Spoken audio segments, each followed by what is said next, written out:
일본의 양심이요 도덕성의 상징인 후쿠시마 오염수가 방류된다는 소식이 지난 4월에 나왔습니다. 과연 일본이 늘 뻔한 것 같은 민폐국인데요. 도쿄전력이 방사성 물질 3중 수소가 포함된 오염수를 후쿠시마 원전에서 배관을 연결해 1km 떨어진 바다에 2023년부터 방류하겠다는 계획안을 발표한 것입니다.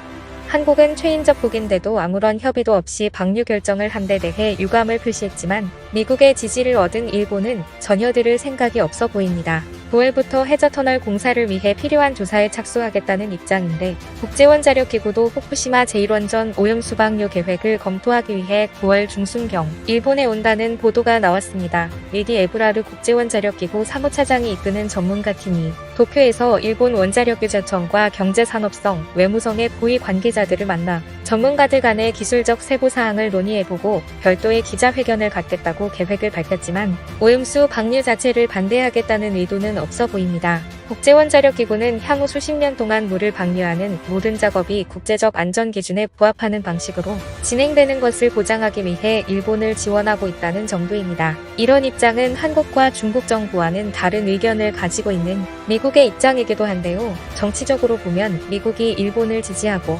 한국과 중국이 해양 방류를 반대하는 입장입니다. 도쿄전력이 오염수를 다핵종 제거 설비로 거른 후 방류하면 세슘을 비롯한 62종의 방사성 물질을 제거하는 게 가능하다면서 이렇게 처리된 물을 처리수라고 했는데 국제원자력기구도 오염수라고 부르는 걸 조심스러워하는 입장입니다. 일본이 여러 방법 중에 바다에 방류했을 때가 가장 경제적이라고 2019년에 결정했는데요. 비용은 34억엔 정도, 기간은 7년 4개월 정도 소요될 것이라고 주장했는데 지난 4월에는 30년간 미국의 동의하에 방류하겠다고 발표했고 국제원자력기구에서 이제야 현장을 방문하겠다는 건데 일본의 이런 얄팍한 수싸움을 보자니 씁쓸한데요. 일본이 방류하려는 양이 하루 최대 500세제곱미터에 이를 거라는 계산입니다. 후쿠시마 제1원전 부지에는 5월 20일 현재 126만 세제곱미터의 오염수가 저장되어 있는데 하루에 150세제곱미터씩 오염수가 늘어나는 상황을 고려해볼 때 일본의 현재 방류 설비의 가동률로 본다면 30년이 소요될 것이라는 결론입니다.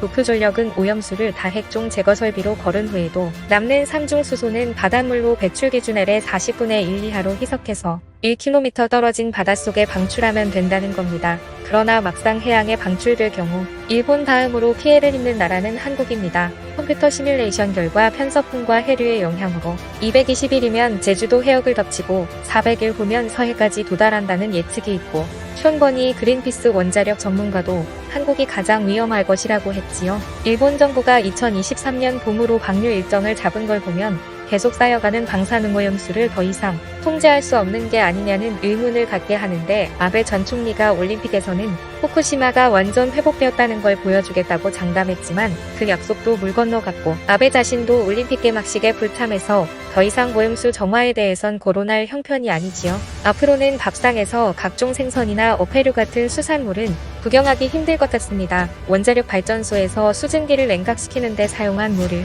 온배수라 하는데 하천이나 바다에 방출되는 이 따뜻한 물도 환경 생태계에 파괴를 가져와 어업에 피해를 줄 가능성이 많은 상태에서 오염수 방출이 우리의 삶을 얼마나 바꿔놓을지 모릅니다. 한국과 중국, 일본 이 세 나라 동북아는 어느 지역보다도 핵발전과 핵무기 양산 속도로 볼 때 세계적인 화약고이며 현재와 미래의 분쟁 지역으로 가장 주목되는 지역입니다. 동북아 3국은 핵기술 관련해서 공동 운명체로 핵벨트로 묶여 있습니다. 3국은 경쟁적으로 핵발전소를 건설하고 가동하고 재가동하면서 핵 문제를 자국의 문제가 아니라 동북아 문제로 확대하고 있는 현실입니다. 이 세 나라 중 어느 나라에서 핵기술 문제가 발생하면 즉시 다른 나라에 영향을 미치게 되는데요. 후쿠시마 원전 사태가 바로 그 중에 하나인 것이죠.